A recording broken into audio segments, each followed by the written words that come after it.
오늘 우리에게 주신 하나님의 말씀은 신약성경 요한복음 15장 1절에서 12절 말씀입니다. 신약성경 15장 1절에서 12절 말씀, 제가 보고 있는 성경 신약성경 173쪽에 있는 말씀입니다.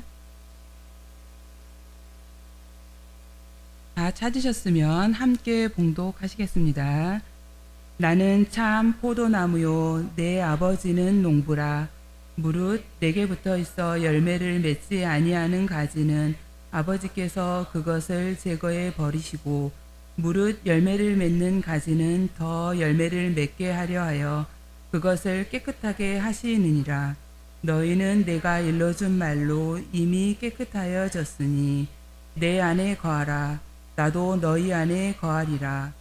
가지가 포도나무에 붙어 있지 아니하면 스스로 열매를 맺을 수 없음 같이 너희도 내 안에 있지 아니하면 그리 하리라. 나는 포도나무요 너희는 가지라. 그가 내 안에 내가 그 안에 거하면 사람이 열매를 많이 맺나니 나를 떠나서는 너희가 아무것도 할 수 없음이라. 사람이 내 안에 거하지 아니하면 가지처럼 밖에 버려져 마르나니 사람들이 그것을 모아다가 불에 던져 사르느니라. 너희가 내 안에 거하고 내 말이 너희 안에 거하면 무엇이든지 원하는 대로 구하라. 그리하면 이루리라. 너희가 열매를 많이 맺으면 내 아버지께서 영광을 받으실 것이요 너희는 내 제자가 되리라. 아버지께서 나를 사랑하신 것 같이 나도 너희를 사랑하였으니 나의 사랑 안에 거하라. 내가 아버지의 계명을 지켜 그의 사랑 안에 거하는 것 같이 너희도 내 계명을 지키면 내 사랑 안에 거하리라. 내가 이것을 너희에게 이름은 내 기쁨이 너희 안에 있어 너희 기쁨을 충만하게 하려 함이라. 아멘. 소속이 곧 큰 자산이다라는 제목으로 하나님의 말씀 전해드리도록 하겠습니다. 참 무더위를 우리가 보내고 있는데 아무쪼록 우리 모두 다 건강 유의하실 수 있기를 소망하고 우리 하나님께서 우리 성도들을 지켜주실 줄로 믿습니다. 2018년 이후로 굉장히 지금 더운 것 같습니다. 그때도 참 더웠는데 그때보다 더 더운 것 같아요. 하여튼 힘내시기를 소망합니다. 기는 놈 위에 뛰는 놈이 있다고 그럽니다. 뛰는 놈 위에 나는 놈이 있다고 그러는데 나는 놈 위에 누가 있는가? 붙어 다니는 놈이 있대요. 붙어 다니는. 그렇죠. 이게 참 현명한 사람이 아닐 수가 없습니다. 나는 놈 위에 붙어 다니는 사람. 그 나는 사람에 붙어 있으면 여러분 그 사람은 조금 실력이 부족하고 조금 부족해도 그러니까 나보다 잘하는 사람의 도움을 받으면 쉽게 할 수 있는 것 아닙니까? 그러니까 이게 붙어 다니는 놈들은 굉장히 지혜로운 사람이다라고도 말씀을 드릴 수 있을 것 같습니다. 자, 오늘 저와 여러분들 읽었던 요한복음 15장에 있는 말씀이 마치 이와 같은 말씀이 아닐까 싶습니다. 우리가 주님 안에 있고 주님께 꽉 붙어 있으면 주님의 힘과 능력으로 더 높이, 더 멀리, 더 빨리, 더 힘껏 날 수 있으리라 믿습니다.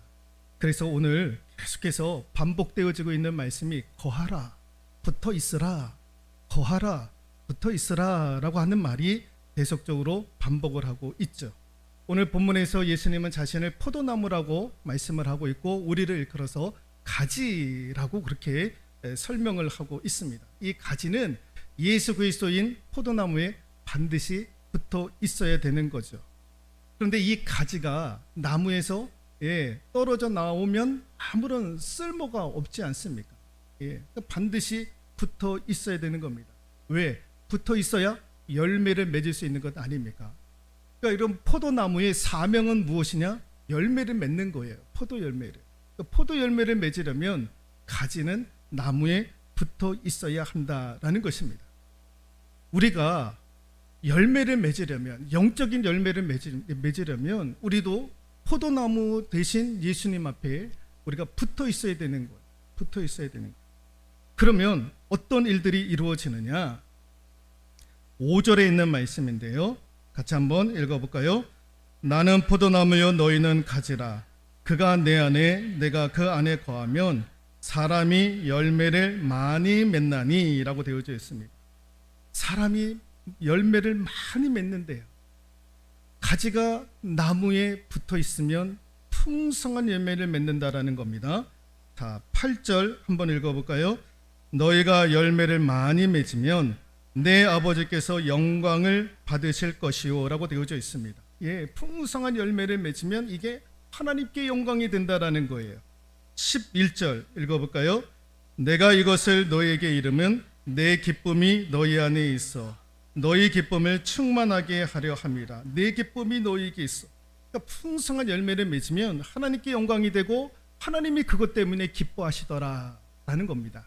자, 화면을 보시면 우리가 포도나무인 가지가 포도나무에 붙어 있으면 풍성한 열매를 맺게 되고 이것이 하나님께 영광이 되고 하나님의 기쁨이 되더라라는 것을 오늘 요한복음 15장이 우리에게 교훈을 하고 있는 거예요.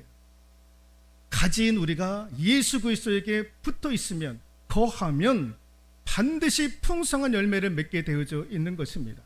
그리고 그게 하나님께 영광이 되어지고 하나님의 기쁨이 되어지는 거예요. 그러면 풍성한 열매를 맺는다는 게 이게 뭐냐? 우리 가지인 우리가 예수 그리스도 앞에 딱 붙어 있으면 하나님께서 우리에게 재물의 복을 왕창 부어 주시느냐? 뭐냐? 잘 사는 게 하는 거냐? 여러분, 이 풍성한 열매를 맺게 된다라는 말의 의미는 무엇이냐면은 같이 한번 읽어볼까요?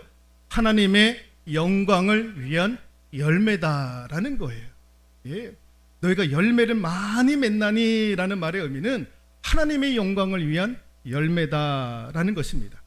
이사야 43장 7절 읽어볼까요? 내 이름으로 불려지는 모든 자 곧 내가 내 영광을 위하여 창조한 자를 오게 하라. 그를 내가 지었고 그를 내가 만들었느니라. 예, 하나님이 우리를 창조하신 이유가 무엇입니까? 예, 내가 내 영광을 위하여, 하나님의 영광을 위해서 하나님께서 하나님의 형상으로 우리를 지으셨다라는 것입니다. 그러니까 가진 우리가 포도나무 대신 예수님 앞에 거하고 있으면, 붙어 있으면 하나님의 영광을 위한 삶을 살게 되더라라는 거죠. 하나님의 영광을 위한 삶. 우리가 어떤 것들을 선택하고 어떤 것들을 결정한다 할지라도 그것 자체가 하나님의 영광을, 우리가 말을 한다고 할 때에도 하나님의 영광을, 우리가 어떤 행동을 한다고 했었을 때에도 하나님의 영광, 하나님이 기뻐하시고 하나님이 그것 때문에 춤추실 일들. 그러니까 여러분, 우리의 모든 언행 심사는요, 기준이 어디에 있어야 되느냐? 하나님의 영광, 하나님의 영광. 네. 여러분, 이게 흐트러지면 안 되는 거예요. 하나님의 영광을 위해서 우리는 항상 열매 맺는 삶을 살아야 될 줄로 믿습니다. 그러기 위해서는 어떻게 해야 됩니까? 거해야 된다라는 거예요. 붙어 있어야 된다라는 거예요.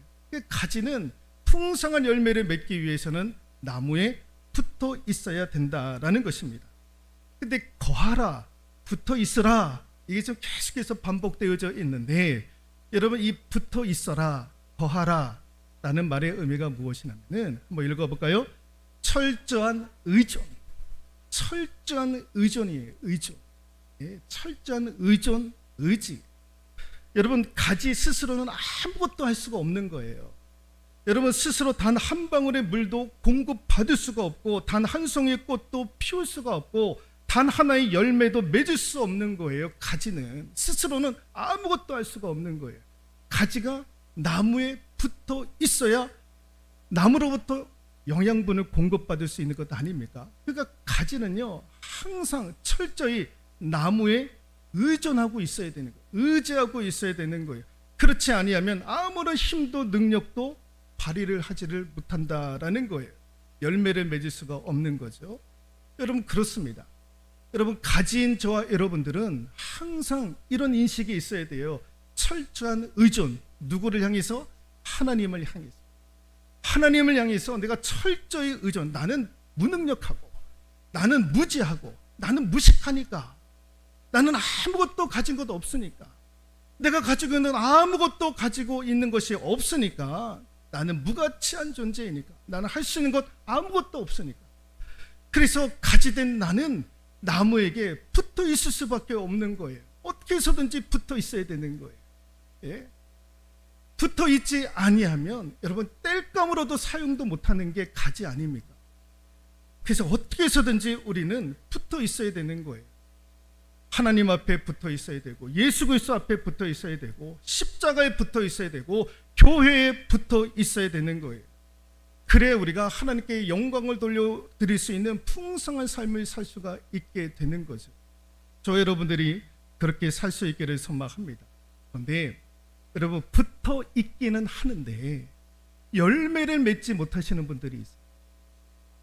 교인들 중에도 붙어 있는 것 같은데 열매를 맺지 못하시는 분들이 있어요. 여러분, 이런 분들을 보시면, 잘 보시면 예배를 자주 빠져도 조금도 마음의 불편함을 느끼지 못하시는 분들이, 붙어 있기는 한데 열매가 없는 분들, 그런 성도들이 있지 않습니까? 그러니까 예배를 빠져도, 자주 빠져도 조금도 마음의 불편함을 느끼지 못하는 거예요. 어쩌다가 교회에 와서 은혜를 받으려고 하는데도 은혜를 받지 못하는 거예요. 여러분, 그런 분들은 매사에 불평인 거예요. 불만인 거예요. 왜 나 위주로 해주지 않느냐라는 거예요. 섭섭하고 불평하고 원망하고. 여러분, 붙어 있기는 한데 열매를 맺지 못한다라는 것은 그 가지는 병든 가지였다라는 거예요. 여러분, 저와 여러분들이 가지이되 병든 가지가 되지 않기를 소망합니다. 병든 가지가 되면 여러분, 이걸 느끼지를 못하는 거예요. 느끼지를 못하는 거. 내가 지금 병들었는지 아닌지 느끼지를 못하는 거예요. 그러므로 저와 여러분들은 딱 붙어 있을 수 있기를 소망합니다. 나무에 어떻게 해서든지 붙어 있는. 그래서 여러분, 붙어 있기만 하면 시험에 들지 않는 거예요. 시험에 들지 않는 거예요. 내가 붙어 있지 못해서, 온전히 붙어 있지 못한 그게 문제이지, 내가 나무에 온전히 붙어 있기만 하면 여러분, 우리가 시험도 들지 아니하고 여러분, 우리가 날마다 승리하게 되는 줄로 믿습니다. 여러분, 원래 우리는 죄의 나무에 붙어 있었던 가지였어요. 그래서 그 가지는 열매가 뭐냐? 죄된 열매를 항상 그렇게 맺을 수밖에 없었던 것이 저와 여러분들이었던 거예요. 그런데 하나님께서 우리를 생명나무에 접붙이게 하셨던 거예요. 예수 그리스도에 접붙이게 하셨던 거예요. 그래서 우리는, 그래서 우리 삶 가운데에 생명의 열매가 맺게 되어져 있는 거예요. 그래서 우리는 항상 하나님의 영광을 위한 삶을 살 수밖에 없는 그런 가지가 되는 거예요. 여러분, 사도 바울이 갈라디아서 2장 20절에 이렇게 말씀을 하고 있는데 읽어볼까요? 내가 그리스도와 함께 십자가에 못 박혔나니 내 옛 가지가 십자가에 못 박아 죽었다라는 거예요. 나는 더 이상 이제 죄된 나무의 가지가 아니다라는 거예요. 이걸 사도 바울이 갈라디아서 2장 20절에서 선포를 하고 있는 거예요. 그 이후에 이런 말씀을 하고 있죠. 읽어볼까요? 그런즉 이제는 내가 사는 것이 아니요 오직 내 안에 그리스도께서 사는 것이라. 내 안에 예수 그리스도께서 살더라라는 거예요. 그래서 예수 그리스도께 붙어 있는 사람은 새 사람이 되는 거예요. 새 능력을 지니는 사람들이 되는 거예요. 이제는 더 이상 죄된 열매를 맺지 아니하는 생명의 열매를 맺는 거룩한 가지가 된 줄로 믿습니다. 그래서 이제부터 우리가 하나님의 영광을 위한 열매를 맺으려면 뭘 해야 되느냐? 7절에 있는 말씀 한번 더 읽어볼까요? 7절입니다. 너희가 내 안에 거하고 내 말이 너희 안에 거하면 무엇이든지 원하는 대로 구하라. 그리하면 이루리라 라고 말씀을 하고 있습니다. 하나님의 영광을 위한 삶을, 열매를 맺으려면 어떻게 해야 되느냐? 읽어볼까요? 기도해야 될 줄로 믿습니다. 기도해야 되는 거예요. 기도해야 되는 거예요. 내가 하나님 앞에 이제 붙어 있으니까, 거하니까 하나님 앞에 구해야 되는 거예요. 뭘 구해야 됩니까? 하나님의 영광을 위한 삶을 살게 해달라고, 그에 합당한 열매를 맺게 해달라고. 내 말도, 내 입술도, 내 행동도, 내가 모든 것들이 다 하나님의 영광으로 이어질 수 있도록, 그래서 하나님 기뻐 춤추실 만한 그런 풍성한 삶의 열매를 맺을 수 있도록 하나님 앞에 기도해야 될 줄로 믿습니다. 칼빈이 이 본문의 구절을 통해서 이렇게 번역을 하고 있는데 같이 한번 읽어볼까요? 하늘 아버지 곁에 우리를 위하여 저장되어 있는 보물에 우리의 손이 닿으려면 기도의 힘을 빌려야 한다. 하나님 곁에 우리를 위하여 저장되어져 있는 보물, 온갖 좋은 것들, 이게 우리의 손에 닿으려면 기도의 힘을 빌려야 한다라는 거예요. 하나님의 영광을 위한 삶을 살려면 어떻게 돼요? 그게 그냥 한순간에 우리에게 주어지는 것이 아니더라는 거예요. 그게 내 삶 가운데 이루어지려면 어떻게 됩니까? 기도의 힘을 빌려야 하더라라는 거예요. 하나님께서 우리에게 보물과도 같은 삶을 살기를 하나님은 원하시는 거예요. 그게 어떤 삶입니까? 하나님의 영광을 위한 삶인 거예요. 그렇게 살기를 하나님은 원하시는 거예요. 그리고 우리 예수님께서 다시 오실 때에 그렇게 살다가 하나님 나라에 거하는 우리를 하나님께서 기뻐 맞이하시기를 우리 하나님은 원하시는 거예요. 그렇게 살려면 어떻게 해야 되느냐? 기도의 힘을 빌려야 될 줄로 믿습니다. 그러므로 우리가 기도하는 주의 거룩한 종들 될 수 있기를 소망합니다. 기도의 힘을 빌릴 수 있기를 소망합니다. 정주서약이라고 하는 단어가 있습니다. 예, 카톨릭 수도사들, 카톨릭의 수도사들이 수도원에 들어갔을 때에 마음에 결단을 하고 들어가는 거예요. 수도원에 한번 들어가면 세상 밖으로 나올 수가 없어요. 그래서 그들은 서약을 합니다. 정주서약. 이 정주라고 하는 단어가 무슨 뜻이냐면 항상 같은 마음, 항상 같은 마음, 그게 정주인 거예요. 항상 같은 마음을 품고 내가 수도원에 들어가겠다라는 거예요. 다른 마음 품지 않겠다라는 거예요. 일체 다른 생각하지 않고 항상 같은 마음을 가지고. 여러분, 카톨릭의 신부들이 왜 수도원에 들어갑니까? 수도원 생활을 통해서 하나님과 만나고, 예? 하나님과 대화하고 하나님과의 영적인 교제를 하기 위해서 세상과 등지고 수도원에 들어가는 거예요. 그 마음을 품고 들어가는 거예요. 그 정주의 마음을 품고 들어가는 거예요. 들어가는 거예요. 내가 같은 마음 변하지 않고 그 마음을 가지고 가겠다라는 거예요. 여러분, 우리가 임직식 할 때 서약하지 않습니까? 결혼식 할 때도 서약하지 않습니까? 그 모든 것들이 바로 이 정주 서약인 거예요. 항상 같은 마음을 품겠다라는 거예요. 여러분, 임직식 때 서약을 했던 분들 같은 마음을 품고 헌신하고 섬기고 계십니까? 결혼할 때 우리가 서로 서약을 했습니다. 그 마음을 품고 지금까지도 오고 있느냐라는 거예요. 정주 서약. 항상 같은 마음으로. 여러분, 가지된 성도는요, 항상 이 정주가 있어야 되는 거예요. 정주. 나는 나무된 포도나무이신 하나님 앞에 나는 항상 붙어 있으리라. 온전히 붙어 있으리라. 완전하게 내가 붙어 있으리라고 하는 이 정주의 마음을 가지고 가지는 붙어 있어야 되는 거예요. 이 마음이 없이는요, 우리가 여러분 항상 유혹을 받습니다. 마귀의 유혹을 받습니다. 시험거리를 받게 됩니다. 항상 같은 마음에서 다른 마음을 품을 수밖에 없는 거예요. 이 정주, 이 정주의 마음을 가지고 항상 하나님 앞에 매달리고, 나는 어떠한 시험이 온다 할지라도, 유혹이 온다 할지라도 나무 대신, 포도나무 대신 하나님 앞에 내가 붙어 있으리라. 붙어 있으리라. 그리고 하나님의 영광된 삶을 살기 위해서 내가 하나님 앞에 기도하리라. 하나님 기뻐 춤추실 만한 그런 삶을 살게 해달라고 내가 하나님 앞에 기도하리라. 이 시간에 영적인 그런 기준들을 세울 수 있는 저와 여러분들 되실 수 있기를 주님의 이름으로 축원드리도록 하겠습니다.